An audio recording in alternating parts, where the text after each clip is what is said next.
우리 하나님 말씀 함께 보도록 하겠습니다. 고린도전서 8장 4절에서 13절까지의 말씀입니다.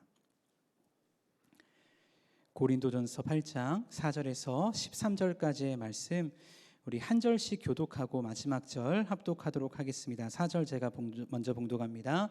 그러므로 우상의 제물을 먹는 일에 대하여는 우리가 우상은 세상에 아무것도 아니며 또한 하나님은 한 분밖에 없는 줄 아노라.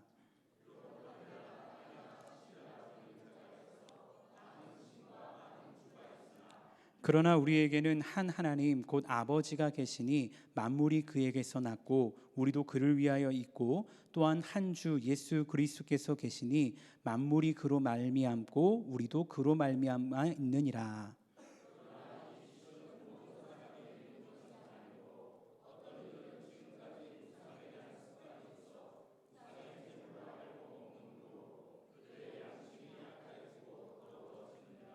음식은 우리를 하나님 앞에 내세우지 못하나니 우리가 먹지 않는다고 해서 더 못 사는 것도 아니고 먹는다고 해서 더 잘 사는 것도 아니니라.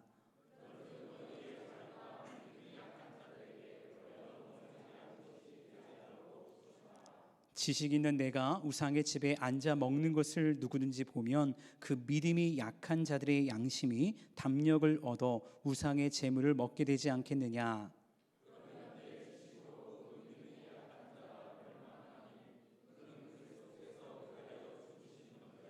이같이 너희가 형제에게 죄를 지어 그 약한 양심을 상하게 하는 것이 곧 그리스도에게 죄를 짓는 것이니라. 그러므로 만일 음식이 내 형제를 실족하게 한다면 나는 영원히 고기를 먹지 아니하여 내 형제를 실족하지 않게 하리라. 아멘. 아멘. 오늘 함께 제가 이렇게 하겠습니다. 지식보다 사랑이란 주제를 가지고 함께 말씀을 나누도록 하겠습니다. 고린도전서 말씀을 읽었습니다. 고린도전서는 바울이 고린도 교회에 쓴 편지로 알려져 있습니다. 고린도는 바울이 2차 전도 여행을 다녔을 때 방문한 곳인데 이곳에서 1년 6개월 동안 사역을 했다라고 알려져 있죠.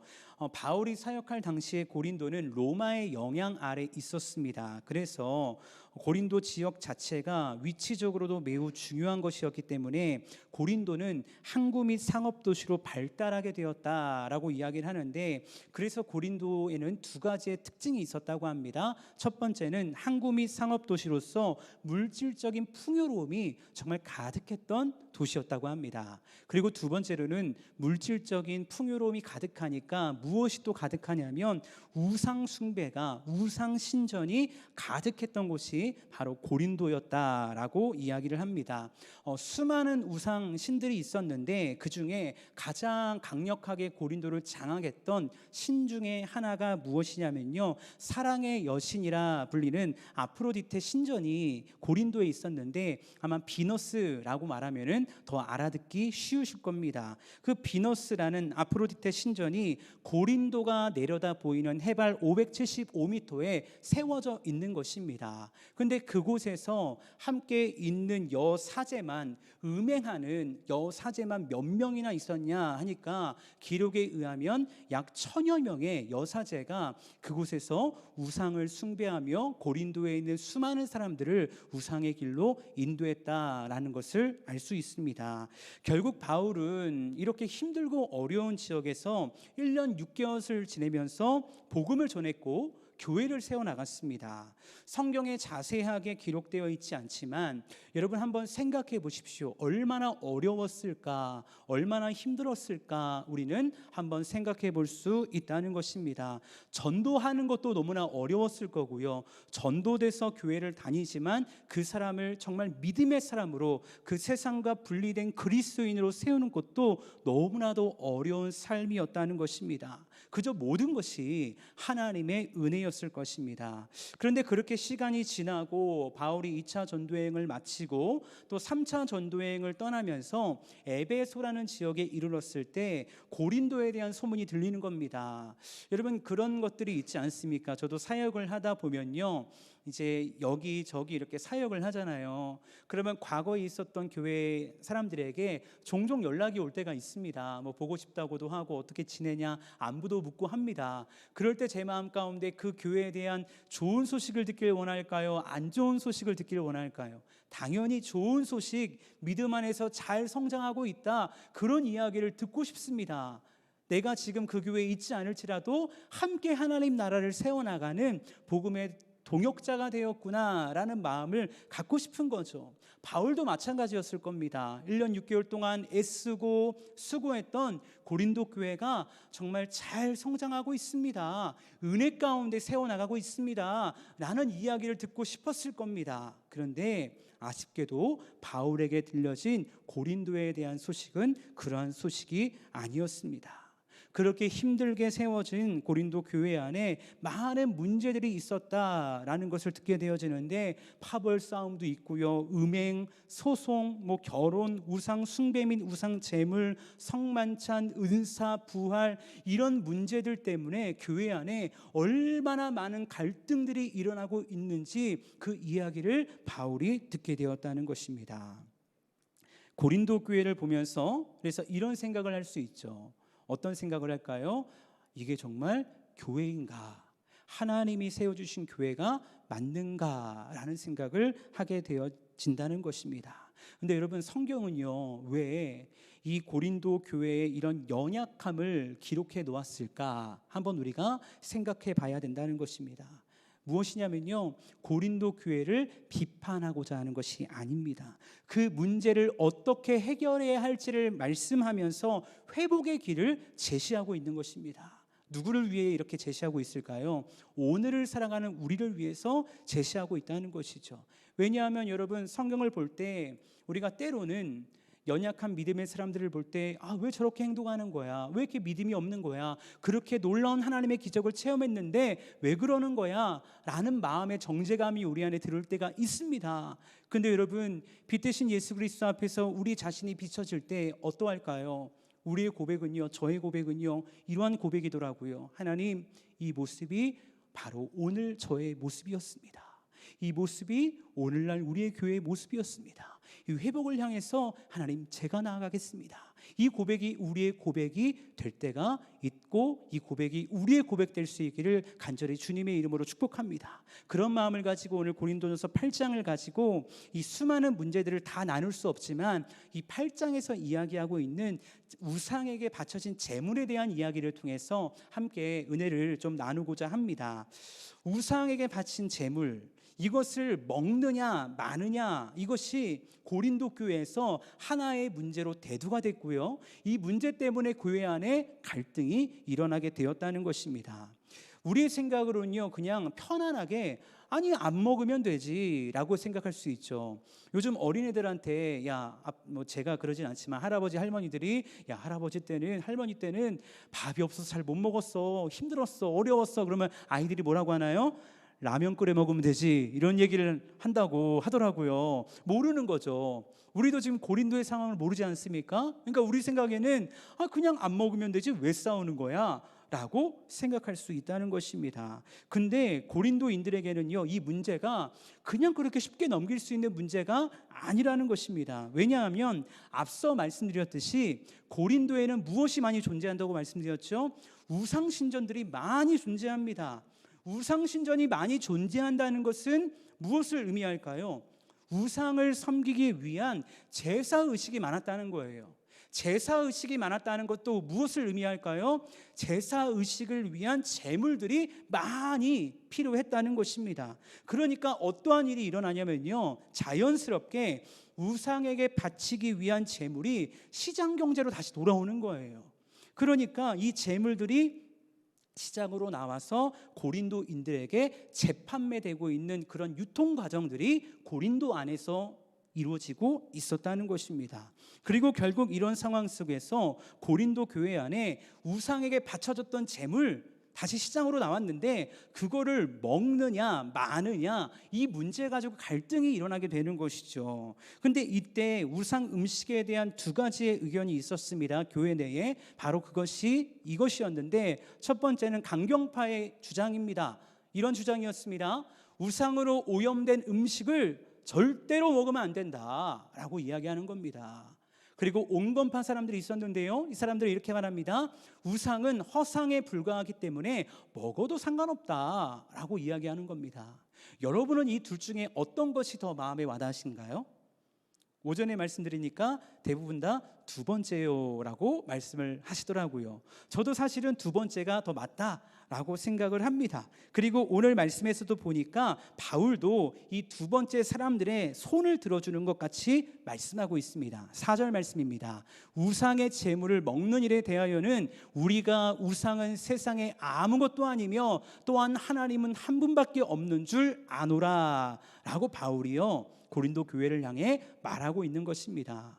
우상은 세상에 아무것도 아니다 라고 말하고 있는 거예요. 근데 한 가지 문제가 있는 거죠. 어떤 문제가 있을까요? 고린도 교회 안에, 공동체 안에 여러 사람들이 있는데 아직 이 지식이 없는 자가 있다는 것입니다. 그들은 누구냐? 믿음이 연약한 자들이다 라고 바울은 말합니다. 여기서 말하는 지식이라는 것은요, 우상의 음식을 먹어도 문제가 없다는 온건파의 주장입니다. 근데 이 지식이 없는 자들이 있다는 거죠. 그래서 바울은 7절 말씀에서 이렇게 말씀합니다. 이 지식은 모든 사람에게 있는 것은 아니므로 어떤 이들은 지금까지 우상에 대한 습관이 있어 우상의 제물로 알고 먹는 거로 그들의 양심이 약하여지고 더러워지느니라 라고 말씀하고 있다는 것입니다. 이 말씀이 무슨 말씀이냐면요, 고린도는 본래 이방 도시지 않았습니까? 그러니까 우상으로 가득한 지역이었습니다. 그렇게 바울이 복음을 전하기 전에는 고린도 교회 모든 사람들이 우상 숭배하고 그 음식을 먹는 것은 당연한 것이었습니다. 그런데 고린도 교회 성도들이 바울을 통해 복음을 듣고 변화되긴 했는데 우상의 음식이 문제가 되는 이유는 바로 이 연약한 사람들 때문이라는 것입니다. 그러면 구체적으로 왜 문제가 될까, 왜 안 될까, 그 이유에 대해서 이 7절을 통해서 더 자세하게 한번 살펴보길 원하는데, 첫 번째 이유는 이겁니다. 이 지식은 모든 사람에게 있는 것이 아니다라고 바울은 말씀하고 있습니다. 여러분, 예수님을 처음 만났을 때 여러분 한번 생각해 보시면 어떠신가요? 예수님을 처음 만날 때는요, 정말 뜨겁습니다. 모든 것을 다 할 수 있을 것 같고 모든 것을 다 하고 싶습니다. 그런데 문제가 있어요. 그 문제가 뭐냐면요, 앞뒤를 가리지 않습니다. 나쁘게 말하면 질서가 없다는 것이죠. 웬만한 교회 중직자들보다 더 열심히 신앙생활하지만 앞뒤 가리지 않는 모습들이 있다는 거예요. 사실 열심히 하는 건 좋은데 문제가 하나 있다면 본인이 맞다라고 생각하면 그것을 자꾸 주장하면서 그 주장으로 인한 갈등이 일어날 수 있다는 거죠. 지금 고린도 교회의 상황이 그렇거든요. 제가 오늘 말씀을 보면서 과거에 저의 생각이 났습니다. 중학교 3학년 때인데요, 제가 중3 때 예수님을 만나고 정말 너무 교회가 좋았어요. 그래서 전임 사역자도 아닌데요, 월요일 빼고 매일 교회를 갔습니다. 화요일은 화요 기도회가 있었고요, 수요일은 수요예배가 있었고요, 목요일은 제자훈련이 있었고요, 금요일은 금요예배가 있었고요, 토요일은 학생예배가 있었고요, 주일은 당연히 주일예배가 있었습니다. 그래서 화수 목금 토 주일, 한 주가 왜 이렇게 빨리빨리 지나가는지, 주일이 끝나면 벌써 주일이 끝났네, 주일이 언제 올까 항상 아쉬움 가운데 그렇게 교회에서 신앙생활을 열심히 했었습니다. 그런데 예수님을 만나고 하나의 문제가 생긴 거예요. 어떤 문제가 생겼냐면, 저희 가정은 예수를 믿지 않거든요. 근데 아버지가 또 외아들이세요. 그러니까 당연히 집에서 뭘 할까요? 제사를 지냅니다. 근데 이 날짜를 보니까 친할아버지 제삿날이 다가오는 거예요. 그래서 교회에서 들은 건 있고 우상 숭배는 죄다 이런 얘기를 들었으니까, 야, 어떻게 해야 되나, 아버지는 무섭고 죄 지으면 안 될 것 같고, 그 당시는 또 교회에서 되게 무섭게 가르쳤거든요. 제가 그 당시 섬겼던 교회는요, 주일날 돈 쓰면 지옥 간다고 했어요. 그런 얘기 들어보셨죠? 주일날 슈퍼가다 걸리면요 엄청 혼났어요. 감히 거룩한 주일날, 안식일날 돈을 쓰냐고, 슈퍼 가냐고, 그렇게 엄격하게 가르쳤던 교회니까 우상 숭배하면 천벌 받는 줄 알고 얼마나 무섭게 신앙생활하는지 모릅니다. 근데 그 얘기를 들으니까 겁이 나고 두렵고 했지만, 안 되겠다 결단을 하고 제삿날에 아버지께 말씀을 드렸습니다. 이렇게 제사를 다 차려놓고 절을 해야 되는데 말씀을 드렸죠. 아버지, 제가 이제 교회를 다니고 교회를 열심히 다니니까 저랑 옆에서 기도만 하겠습니다 라고 이렇게 말씀드렸어요. 가슴만 콩캉콩캉 뛰고 있는 거죠. 근데 아버지께서 너무 감사하게 좀 기분은 나빠하셨지만 뭐 그래 네 마음대로 해라 라고 그렇게 말씀을 하시는 거예요. 근데 제가 여기까지만 했어야 되는데 오바를 한 거예요. 어떤 오바를 했을까요? 제사가 다 끝난 다음에 이제 밥을 먹어야 되잖아요.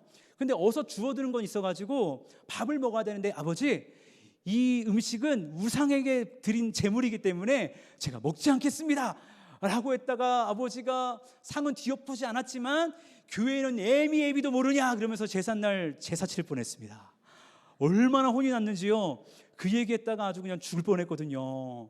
그리고 나서 이제 며칠 뒤에 담당 전사님한테 가서 전사님 제가 죽을 뻔했어요, 아버지한테 진짜 큰일 날 뻔했어요 라고 이렇게 자초지종을 설명을 드리니까 그제서야 야 우상 숭배는 죄인데 그거 먹어도 되는데 왜 안 먹었냐 이렇게 얘기를 하시더라고요. 그래서 진작 좀 얘기해 주지 속으로 막 이렇게 욕하면서 그랬던 기억이 있었습니다. 여러분, 핑계라고 한다면 어떤 걸까요? 예수님을 만나고 너무 뜨거우니까 앞뒤 가리지 않고 덤비는 거예요. 그러다가 큰 코 다친 격이 되고 말았던 거죠. 근데 고린도 교회에도 이런 사람들이 있을까요, 없을까요? 있다는 것입니다. 우상의 음식에 대한 그들의 입장은 어떤 입장입니까? 강경파입니다. 우상의 음식 먹으면 절대로 안 된다, 영적으로 병든다, 지옥 간다, 그거 먹으면 너 잘못된 거야 라고 하면서 갈등이 일어난다는 것입니다. 사실 이것이 진리는 아니지 않습니까? 그렇죠? 근데 이들의 주장이 너무 강경하니까 이 문제로 인해서 고린도 교회 안에 안 그래도 문제가 많은 교회 가운데 또 다른 문제의 화두가 되고 갈등의 씨앗이 불을 지피고 말았다는 것입니다. 근데 이것 말고 또 다른 두 번째 이유가 있었는데 그것을 7절 하반절에서 이렇게 말씀합니다. 어떤 이들은 지금까지 우상에 대한 습관이 있어 우상의 제물로 알고 먹는 거로 그들의 양심이 약하여지고 더러워지느니라 라고 말씀합니다. 어떤 이들은 바로 그 사람들인데요, 무엇이 있다는 겁니까? 우상에 대한 습관이 있다는 것입니다. 제가 과거에 그 학생들 사역을 하면서 아쉬움이 있었습니다. 어떤 아쉬움이 있었냐면요, 과거에 놀아보지 못한 게 아쉬운 거예요. 이렇게 놀아보지 못했다는 게, 과거에 이렇게 왜 그런 생각을 했냐면은 이렇게 청소년 사역하는 동기들이나 친구들이나 또 한국 교회에서 유명한 청소년 사역자들을 보니까, 아니 좀 사역을 잘하고 좀 잘 나가는 사람들 보니까 과거에 술도 먹어보고 담배도 펴보고 놀아본 사람이 사역을 잘하더라고요. 물론 제 개인적인 의견입니다. 절대 그게 진리는 아닙니다. 근데 제가 볼 때는 그런 모습이 이렇게 공통점을 찾아봤는데 다 놀아봤어요. 그러니까 제 마음 가운데 어떤 아쉬움이 있냐면, 나도 과거에 좀 놀아봤으면 더 잘할 수 있지 않았을까. 왜냐면 먹어본 사람이 먹어본 사람의 마음을 아니까, 놀아본 사람이 놀아본 사람의 마음을 알잖아요. 그러니까 그런 마음이 드는 거죠. 그래서 그렇게 놀아본 친구들을 만났을 때 사역자인데 이야기를 하는 거예요.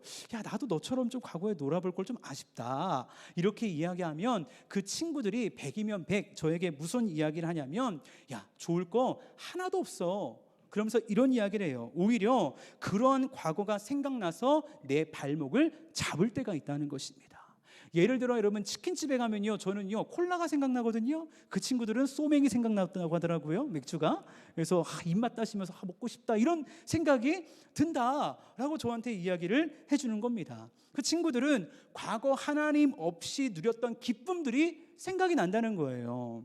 여러분, 이 말씀도요, 이런 차원에서 우리가 이해를 하면 되는데, 아직 믿음이 약한 고린도 교인들에게 있는 습관이 있다는 것입니다. 어떤 습관일까요? 우상에 대한 습관입니다. 과거에 하나님 없이 누렸던 기쁨을 생각하는 사람이 있다는 것입니다. 결국 이러한 문제들 때문에 마음이 찔려서 하나님께서 주신 양심이 약하여지고 믿음이 흔들리는 자가 있었다는 것입니다. 그것이 고린도 교회 안에 믿음이 약한 자들의 문제였다는 것입니다. 그래서 바울이요, 오늘 9절 말씀에서 온건파 사람들을 향해서 이렇게 말하고 있습니다. 9절 말씀인데요, 이 말씀을 같이 한번 읽어보겠습니다. 함께 읽습니다. 시작. 그런즉 너희의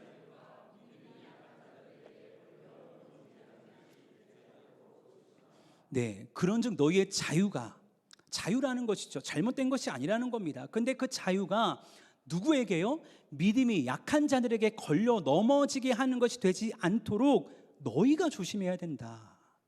약한 자들이 아니라 강한 너희가 품어줘야 되고 조심해야 된다라는 것을 바울은 고린도 교회를 향해 말하고 있는 것입니다. 심지어는요, 이렇게 강하게도 이야기합니다. 당신이 바로 너가 우상의 음식을 먹는 것을 보고 믿음이 약한 누군가가 시험 들어서 믿음에서 떠난다면 그것은 누구에게 죄를 짓는 것이냐면 그리스도께 죄를 짓는 것이다 라고 강하게 바울은 말하고 있더라고요. 그러면서 바울의 결론이 뭔 줄 아십니까? 바울이 이렇게 고백합니다. 13절에서 그러므로 만일 음식이 내 형제를 실족하게 한다면 나는 영원히 고기를 먹지 아니하여 내 형제를 실족하지 않게 하리라 라고 바울이 말씀하고 있습니다. 여러분, 바울이 채식주의자여서 이런 얘기했을까요? 그게 아닙니다. 그렇죠? 바울이 뭘 알았을까요? 바울은요, 한 영혼을 향한 귀중함을 알았던 겁니다. 그 영혼을 어떻게든 잃고 싶지 않은 거예요. 포기하고 싶지 않은 거예요. 그 영혼이 누구이기 때문에 그럴까요? 11절에서 이렇게 말씀합니다. 내 지식으로 그 믿음이 약한 자가 멸망하나니 그는 그리스도께서 위하여 죽으신 형제라 라고 말씀하십니다. 그가 누구입니까? 그리스도께서 위하여 죽으신 형제라는 것입니다. 사랑하는 여러분, 하나님께서 바울로 하여금 계속하여 복음을 전하게 하셨습니다. 그리고 복음을 전할 때마다 수많은 믿음의 사람들을 세우셨습니다. 수많은 교회가 성장하게 하셨습니다. 왜 그러셨을까요? 바울이 잘났고 대단하고 똑똑하고 로마 시민권자고 그런 세상에 부유함이 있었기 때문에 바울을 그렇게 세우신 것일까요? 그것이 아닙니다. 바울은요, 한 영혼에 대한 소중함을 알았고 그 영혼을 위해 자신의 모든 것을 포기할 줄 아는 희생의 사람이었기 때문입니다. 자기 권리, 내가 당연히 누릴 수 있는 모든 자유를 누구 때문에 포기하는 겁니까? 믿음이 약한 한 지체, 그리스도께서 대신 죽으신 그 형제, 그 자매 때문에 내가 당연히 누려야 될 권리와 내 유익을 포기하겠다. 고기를 영원히 먹지 않겠다라고 바울은 말하고 있다는 것입니다. 어찌 보면 답답해 보이죠. 왜 나만 억울하고 나만 피해보고 나만 힘들어야 되냐고 따질 수 있습니다. 그렇죠? 우리가 신앙생활하면서도 그렇지 않습니까? 원래 믿음이 강한 사람들이 항상 지는 거예요. 왜 그럴까요? 나는 품을 수 있는 그리스도의 사랑을 가지고 있거든요. 근데 그때 예수 그리스도를 묵상할 때 품고 사랑하고 이해하고 축복할 수 있는 것입니다. 고린도 교회 안에 있는 온건파들도 마찬가지 아닐까요? 그들의 입장에서 볼 때 잘못한 게 있습니까? 아니요, 잘못한 거 없습니다. 잘못한 거 없죠. 오히려 믿음이 연약한 강경파 사람들이 앞뒤 가리지 않고 난리를 치는 거예요. 그럼에도 불구하고 바울이요, 고린도 교회를 향해 전하는 메시지가 무엇입니까? 예수님께서 대신 죽으셔서 살리신 그 귀중한 영혼, 그 영혼 내가 포기할 수 없다. 너희도 나와 같은 마음으로 그들을 포기하지 마. 포기하면 안 돼 라고 바울이 그들에게 전하고 있는 것입니다. 바울에게 있어서 우상에게 바친 제물을 먹느냐 안 먹느냐, 이것은 중요한 문제가 아니라는 겁니다. 결국 이러한 관점에서 우상의 음식에 대한 바울의 결론은요, 저는 두 가지라고 생각합니다. 바로 이것입니다. 첫 번째, 같이 한번 읽어보도록 하겠습니다. 시작. 사랑과 배려가 없는 지식은 죄가 됩니다. 여러분, 수많은 지식들, 고린도 교회 안에도 신앙생활을 먼저 하면서 지식, 성경에 대한 지식, 공동체에 대한 지식, 질서에 대한 지식, 수많은 지식을 가진 자들이 있었을 것입니다. 근데 중요한 게 뭘까요? 그 지식 가운데 사랑과 배려가 없다면, 예수 그리스도의 마음이 없다면 그 지식은 죄가 될 수 있다는 것입니다. 어떤 죄가 될까요? 교만의 죄가 될 수 있습니다. 공동체를 분열시키는, 공동체를 아프게 하는, 한 영혼을 실족케 하는 죄가 될 수 있다는 것입니다. 그래서 우리는 더 이 말씀 앞에 우리가 지식 있는 자라고 한다면, 우리가 믿음 있는 자라고 한다면, 오랜 신앙의 경륜자라고 한다면 이 말씀 앞에 우리 자신을 정말로 성찰해 볼 필요가 있다는 것이죠. 그리고 두 번째, 같이 한번 읽어보겠습니다. 시작. 지식보다 사랑이 먼저입니다. 지식보다 사랑이 먼저라는 것입니다. 그래서 오늘 말씀의 제목을 지식보다 사랑이란 제목으로 정해봤습니다. 내가 가진 지식이 아무리 많다 할지라도 그것이 사랑과 연결되지 않으면 아무것도 아니라는 것 우리가 알게 된다는 것입니다. 오늘 말씀을 준비하고 있는데 카톡이 왔었습니다. 그 카톡을 보자마자 카톡을 열었는데 한 기사였습니다. 그리고 그 기사를 보면서 바로 이것이다 라는 생각이 들었습니다.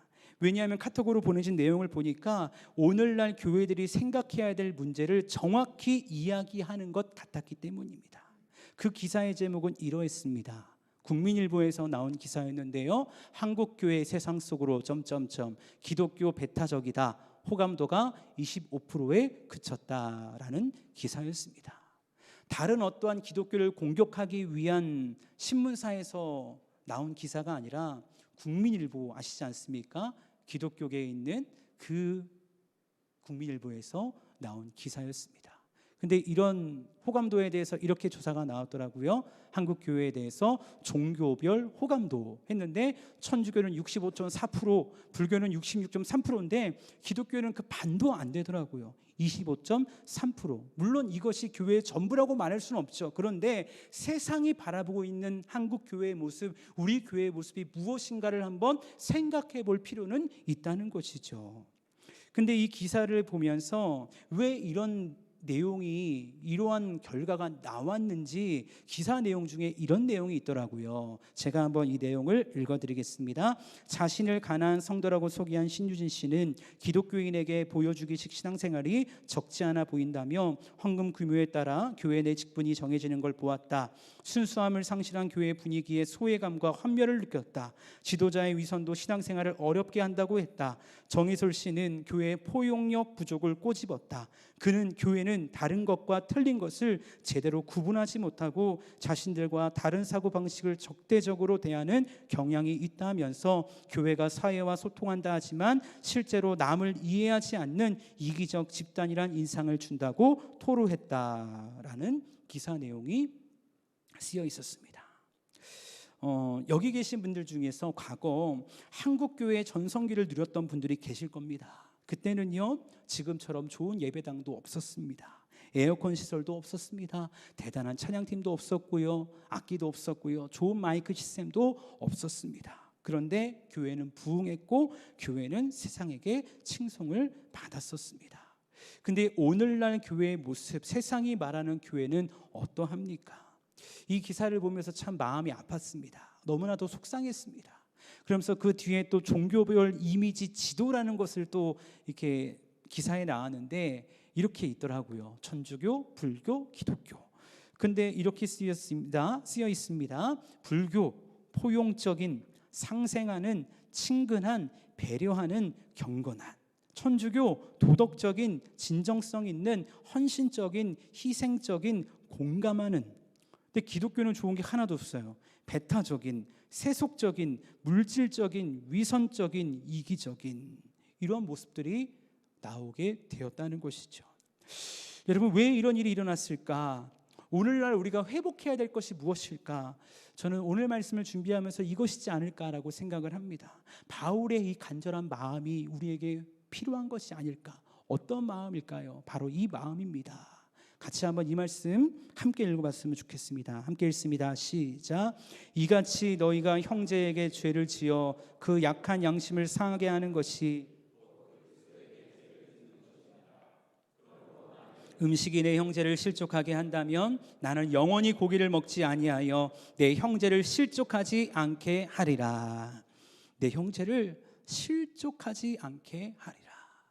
그 사람이 어떠하든, 그 사람이 어떠한 연약함에 있든, 그 사람이 어떻게 무지한 자이든, 그 사람이 누구이기에 하나님이 사랑하는 귀한 영혼이기에 이 마음이 우리에게 필요한 시대이지 않나라는 생각을 하게 되어집니다.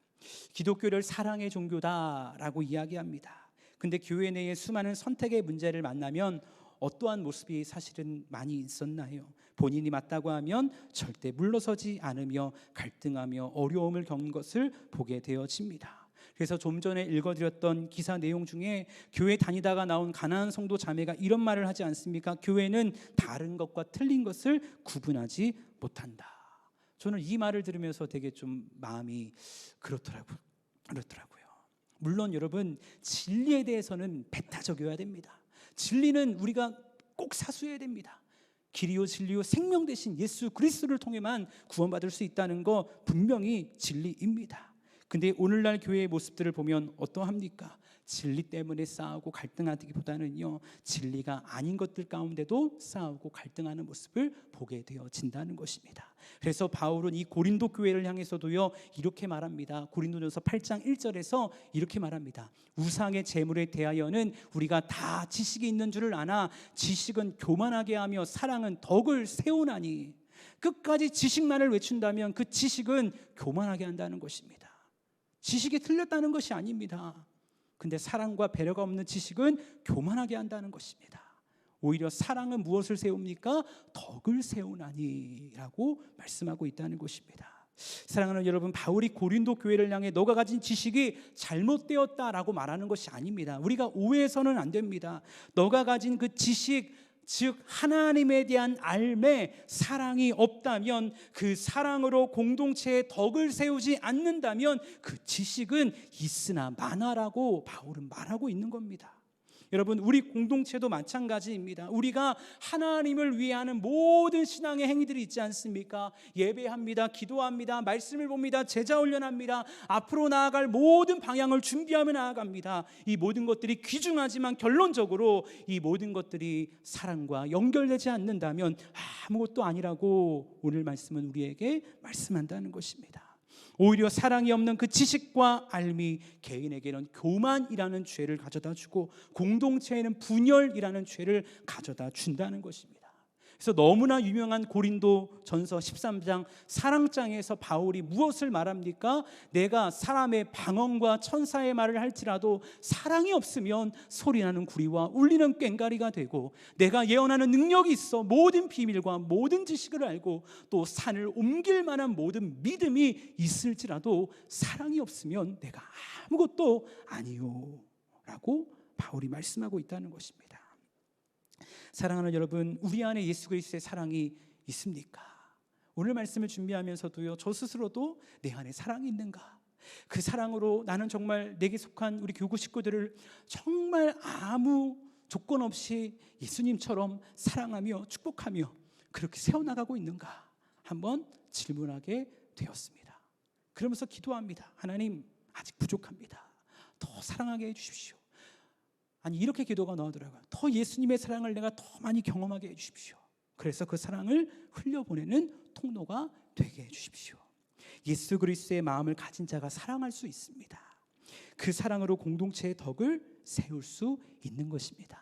얼마 전에 묵상했던 로마서에서도 바울이 그런 이야기를 하죠. 믿음이 강한 우리는 마땅히 믿음이 약한 자의 약점을 담당하고 자기를 기쁘게 하지 아니할 것이라. 우리 각 사람이 이웃을 기쁘게 하되 선을 이루고 덕을 세우도록 할지니라. 누가 믿음이 강한 사람일까요? 제가 신앙이 없고 믿음이 없을 때는 믿음이 강한 사람이면 목사님이 제일 믿음 강하고 그 다음 장로님, 집사님, 권사님, 이런 순서대로 믿음이 강한 사람인 줄 알았어요. 그런데 이 말씀을 깊이 묵상하며 사역을 하며 삶의 현장에서 보았을 때 믿음이 강한 사람이 누구인가 라고 했을 때 저 개인의 결론은 이렇습니다. 어떤 상황과 환경을 만났을 때 예수님의 마음을 품고 먼저 손 내미는 사람, 예수님의 마음을 품고 먼저 용서하고 사랑하고 축복하는 사람, 바로 그 사람이 믿음이 강한 사람이라는 것입니다. 그리고 하나님은요, 지금 이 시대 가운데 그런 믿음의 사람들을 우리 남산교회에서 찾으시고, 아까 보여드렸던 한국교회의 피폐한 상황 가운데, 이 세상 가운데 이 믿음이 강한 사람을 하나님이 찾고 계시는 줄로 믿습니다. 그때 우리가 고백했으면 좋겠습니다. 하나님, 바로 내가 연약하지만 부족하지만 하나님, 제가 믿음이 강한 사람이 되겠습니다. 하나님 사용하여 주옵소서라고 고백할 수 있는 저와 여러분 될 수 있기를 간절히 주님의 이름으로 축복합니다. 여러분 기억하십시오. 지식보다 사랑이 먼저입니다.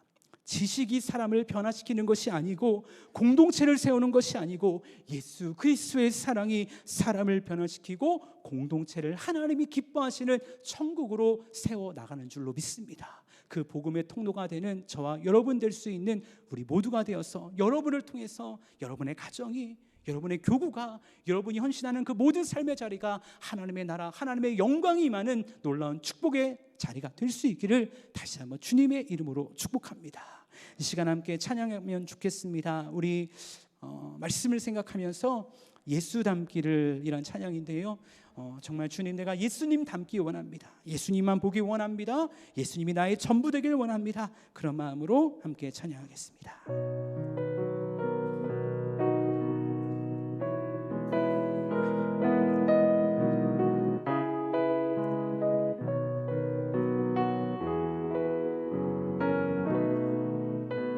내 삶의 소망, 내 삶의 소망, 내가 바라는 한 분, 예수 닮기를 내가 원하네. 한없는 사랑, 풍성한 긍휼,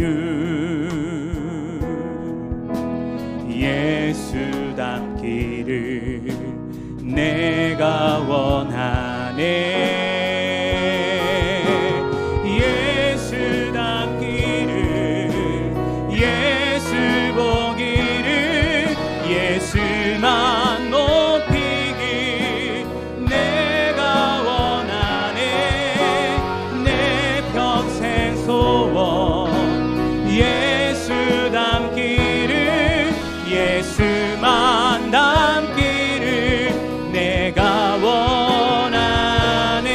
예수 닮기를, 예수 닮기를, 예수 보기를, 예수만 높이길 내가 원하네.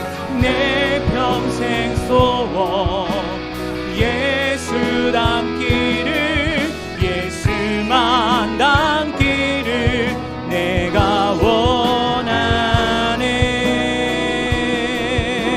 이 절로 함께 찬양합니다. 온유하시고 온유하시고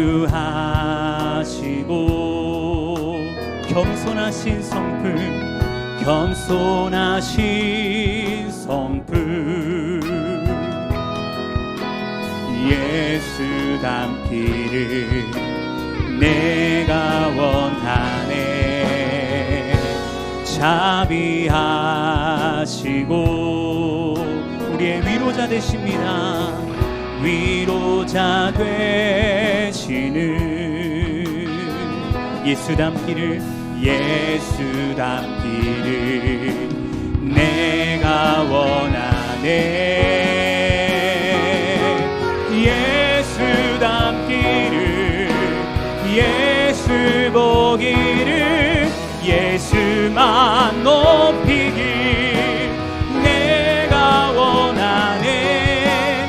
내 평생 소원, 예수 닮기를, 예수만 닮기를 내가 원하네. 예수 닮기를, 예수 닮기를, 예수 보기를, 예수만 높이길 내가 원하네. 내 평생 소원, 예수 닮기를, 예수만 닮기를. 우리 한 번 더 고백하며 나아갑시다. 하나님, 내가 예수 닮기를 원합니다. 아멘. 예수 닮기를, 예수 보기를, 예수만 높이길 내가 원하네. 내 평생 소원, 예수 닮기를, 예수만 닮기를 내가 원하네. 이 시간 함께 기도하며 나아가기를 소원합니다. 이 시간 기도하며 나아갈 때 사랑하는 여러분, 예수 그리스도의 사랑을 아는 자가, 예수 그리스도의 사랑을 경험한 자가 사랑할 수 있는 것이고, 이해할 수 있는 것이고, 축복할 수 있는 것입니다. 힘들고 어려운 이 십자가의 길, 이 복음의 길 한 영혼을 살리는 길 걸어갈 수 있는 것입니다. 주님, 우리가 예수님 닮게 하여 주시옵소서. 예수님을 더 사랑하게 하여 주시옵소서. 그래서 예수님 닮은, 예수님을 사랑하는 나를 통하여서 하나님의 나라가 온전히 임할 수 있도록 나를 복음의 통로로, 사랑의 통로로, 축복의 통로로 사용하여 주시옵소서. 우리 간절한 마음으로 주여 외치며 기도하며 나아갑니다. 기도하시겠습니다. 주여. 아버지 하나님 감사합니다. 아버지 하나님 감사합니다. 오늘도 귀한 밤에 하나님의 말씀을 나누며 하나님의 임재 앞에, 하나님의 놀라운 영광 앞에 나갈 수 있도록 인도하신 하나님 참으로 감사를 드립니다. 아버지 하나님, 주의 사랑과 주의 은혜가 있는 자가 그 은혜의 통로로, 복음의 통로로, 사랑의 통로로 쓰임받게 되는 줄로 믿습니다. 하나님, 오늘을 사랑하는 우리가, 바로 내가 그러한 복음의 통로가 되길 원합니다. 그러한 사랑의 통로가 되길 원합니다. 그러한 은혜의 통로가 되길 원합니다. 하나님, 고린도 교회 안에 수많은 갈등과 문제가 있었지만 이 문제가 해결되기 위해서는 누군가는 사랑하며, 누군가는 십자가를 지며, 누군가는 이 믿음의 길을 걸어갈 때에 하나님이 세워주신 교회가 하나님이 합당한 교회로, 하나님이 기뻐하시는 교회로, 하나님의 은혜가 있는 교회로 세워지게 되는 줄로 믿습니다. 아버지 하나님, 주님을 바라보며 주님을 의지하오니 오늘날에도 바로 내가 그렇게 기도하며 간구하며 주의 은혜에 붙들리게 되는 믿음이 강한 자가 될 수 있도록 성령님 도와주시고 역사하여 주시옵소서. 우리의 믿음으로 말미암아, 우리의 삶으로 말미암아 더 많은 사람들이 생명을 얻고 살아나고 회복되는 영광을 거둘 수 있도록 주여 도우시고 역사하여 주시옵소서. 우리 한 번 더 이 시간 기도했으면 좋겠습니다. 이 시간 기도할 때에 믿음이 약한 자들, 연약한 자들 분명히 공동체 안에 있습니다. 어찌 보면 그런 사람을 만나게 하신 이유는 그 사람을 예수 그리스도의 마음으로 품고 사랑하라고 바로 여러분들에게 만나게 하신 줄로 믿습니다. 여러분, 생각나는 믿음이 약한 자들을 위해서 함께 기도하며 나아갈 때 하나님, 지금은 연약하지만, 지금은 부족하지만 함께 믿음으로 세워지는 믿음의 사람 되게 하여 주시옵소서. 복음의 사람 되게 하여 주시옵소서. 지금은 나 혼자 이 믿음을 걸어가지만 이후에는 함께 걸어갈 수 있는 믿음의 동역자로 세워 주시옵소서. 생각나는 공동체를 위해, 지체를 위해 다시 한번 주여 외치며 기도하며 나아갑니다. 기도하시겠습니다. 주여. 아버지 하나님 감사합니다. 하나님,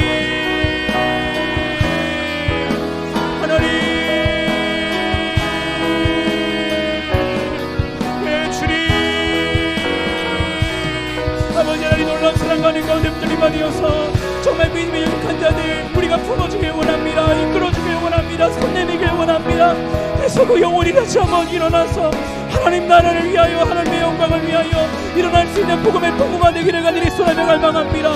그 일 가운데 하나님이 우리를 부르신다면 주님 앞에 순종하게 하여 주시고 믿음의 길을 걸어가게 하여 주시고 하나님의 아름다운 공동체, 이 땅에 천국을 만들어 나갈 수 있는 복음의 통로가 되는 우리 모두가 될 수 있도록 주여 도와주시고 인도하여 주시옵소서. 지치고 넘어질 때, 낭망할 때에 하나님의 놀라운 사랑과 은혜로 말미암아 붙들림 받게 하여 주시고 주의 사랑으로 사랑하며 축복하는 하나님의 사람 모두가 될 수 있도록 우리를 사용하여 주시옵소서. 우리 가운데 주님의 일들을 이루어 주시옵소서. 내 힘이 아니라 하나님의 힘으로 이 사명을 감당할 수 있음을 믿사오니 주님을 바라보며 주님을 의지할 때 힘주시는 주의 놀라운 능력으로 승리하는 우리 모두가 되게 하여 주시옵소서. 그렇게 다시고 역사하시는 분 기대하고 찬양하며 예수님의 이름으로 기도합니다. 하나님 감사합니다. 하나님, 오늘도 우리에게 말씀하여 주시고 우리에게 깨닫게 하시니 감사를 드립니다. 하나님, 고린도 교회 안에 수많은 문제와 어려움들이 있었습니다.